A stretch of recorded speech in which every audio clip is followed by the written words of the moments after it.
Hi, my name's Ian Mills. Um, my pronouns are he, him, his.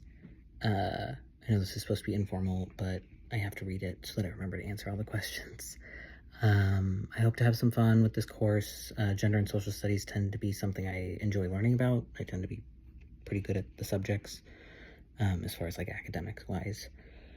A personal strength that I have is that I have the ability to connect with a lot of people easily. As far as like background, values, work experience, or family experience, like the shortest answer is that my work experience has set me up, I think, pretty well for an accelerated class, potentially like some high stress just because of like the content being cram-packed.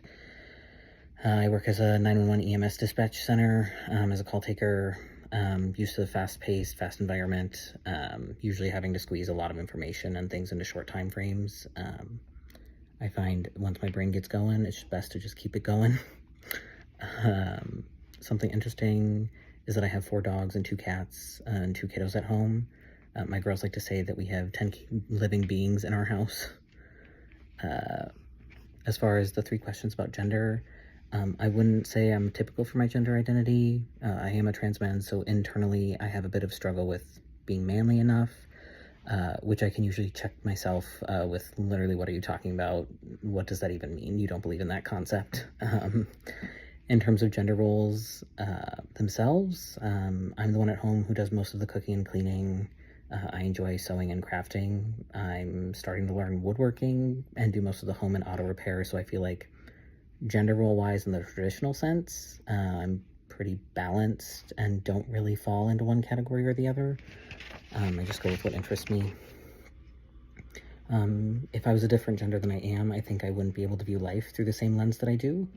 I tend to be a pretty open and supportive person who tries not to hold a lot of judgment for people.